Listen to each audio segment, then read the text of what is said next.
যা ভুগিয়ে বুঝতে ধান হবে 40-42 মন, ধান হবে নিয়ে মনে হয় এইবার মনে হয় 20-25 মন ধান। তিরি পড়বে, কারেন্ট থাকে না, তেল নেই, হেরিকেন নেই ঘরে, তেল তেল নেই, তাই হেরিকেন চালাবো কিভাবে আমরা?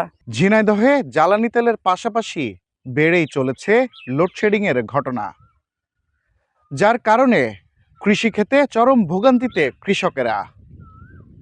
ঘন্টার পর ঘন্টা বিদ্যুৎ না থাকার কারণে সেচ পাম্পগুলো বন্ধ হয়ে থাকছে, যার ফলে কৃষি জমিতে সেচ দিতে পারছেন না তারা।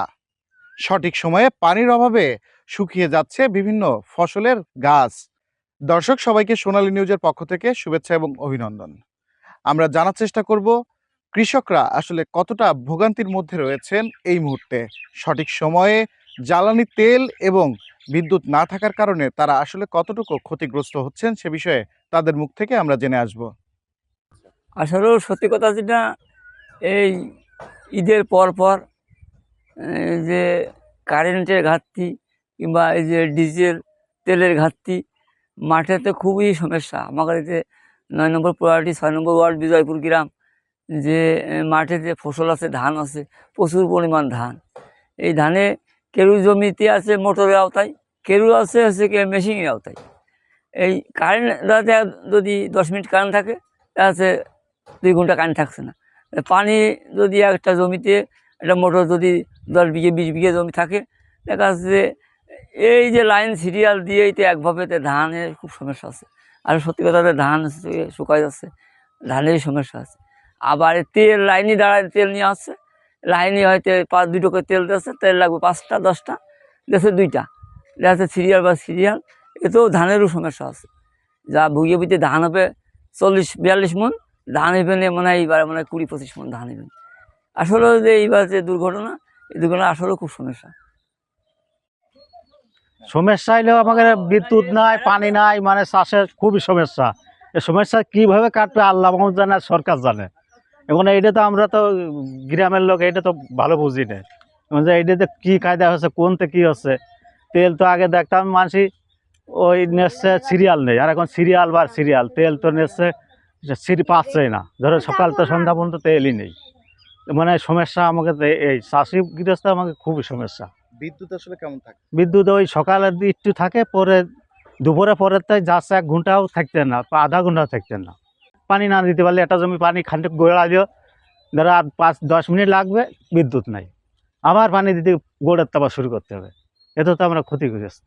ভাই, আমাদের কারেন্ট নেই, আমরা হচ্ছে ছেলেপিলে লেখাপড়া শিখাতে পারি না, রাত্রি পড়বে, কারেন্ট থাকে না, তেল নেই, হেরিকেন নেই ঘরে, তেল তেল নেই, তাই হেরিকেন চালাবো কিভাবে আমরা?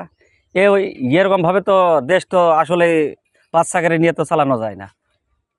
আচ্ছা, আমরা চাই তেল, আমরা বিদ্যুৎ চাই, আমাদের সবসময় বিদ্যুৎ থাকুক, আমরা মাঠে ধানে পানি দিতে পারি, মাঠে ফসল আবাদ করতে পারি। আমাদের এরকমভাবে যদি কারেন্ট যদি টানা তালাই থাকে, তাহলে আমরা চাষবাস করবো কিভাবে? এই যে আমি অটো ভ্যানটা চালাই, আমি ধরো পরিবার চালাই। এই যে আমাদের এখানে কারেন্ট থাকে না ঠিক মতো, রাত্রে চার্জ দিতে পারি না, চার্জের খুবই সমস্যা হচ্ছে। ফুল চার্জ দিলে সারাদিন চালানো যায়, আমরা তো ফুল চার্জ দিতে পারি না। ফুল চার্জ না দেওয়ার কারণে দেখা যাচ্ছে 2 ঘন্টা 3 ঘন্টা চালাই, আমরা চালাতে পারতেছি না। আমাদের জনজীবনে খুবই সমস্যা। এখন কারেন্ট যদি ঠিক মতো থাকতো তাহলে আমাদের এই সমস্যাটা হতো না। জানেন, আমরা কৃষক মানুষ, যে সকালে সেচ দিতে গেছি, মানে এই 12 কাটা ভুই, 4 বের বিদ্যুৎ গেছে, তাতে আমার লস আছে বিদ্যুৎ এবং আমারও লস। একটা জন কামই পানি দিতে যায়, ভুই 12 কাটা ভিজতে পারিনি। ঠিক আছে, বাড়ি আসতেছি, ছোট বাচ্চা ও অসুস্থ, গরম গাছতলায় বসে পাকা দিয়ে বাতাস দিচ্ছে, বাড়িওয়ালা বাড়ির কাজকর্ম করতে পারতে না। বাচ্চা মানুষ করবে না, বাড়ির সংসারের কাজ করবে।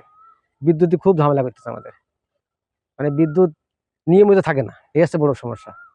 বিল তো আমরা ঠিকই দিচ্ছি, আমরা বাসা বাড়িতে 4টে বল জ্বলে, একটা ফ্রিজ চালাই, আর মোটরে পানি গোসল করি, তা আমার 700 টাকা বিল দিচ্ছি গত মাসে। বিলও দিচ্ছি 700 টাকা। একটা ছোট পরিবারে যদি আগে তো 280 হয়ে যেত, এখন 700 টাকা বিল দিতে হয়। বিল দাম মনে বেড়েছে, তাই 73 টাকা লাগতেছে আমাদের। ঠিক আছে, আর এরকম বিদ্যুৎ হয়ে তো চাষ করা যাবে না, আর যে অবস্থা চাষও করা যাবে না। বিদ্যুতের হয়ে ধান মাসি লাগাবে না, আমি লাগাবো, কম লাগাবো, খালি নিজে যা খাইতে পারবো ওইটা লাগাবো, তাহলে বিক্রি করার জন্য আমি ধান লাগাবো না। আর ভুট্টা করবো, গম করবো, শস্য করবো, এগুলো করবো, চিন্তা ভাবনা নিয়ে ফেলেছি। সবাই একই অবস্থা। হ্যাঁ, আমাদের কৃষক আছে, কৃষকের তো বিষয়ে তো আমরা কথা হয় যে আমাদের কী করলে লাভ হয়, কী করলে লস হয়, এখন আমাকে ধানে লস হচ্ছে। দর্শক, বিদ্যুতের যে লোডশেডিং চলছে সেই লোডশেডিংয়ের সর্বশেষ পরিস্থিতি আপনাদেরকে জানানোর চেষ্টা করছিলাম এবং আমরা কথা বলেছি সাধারণ জনগণ এবং কৃষকদের সাথে। লোডশেডিংয়ের কারণে তারা আসলে চরম ভোগান্তির মধ্যে দিন পার করছেন। খান অনু, সোনালী নিউজ, ঝিনাইদহ।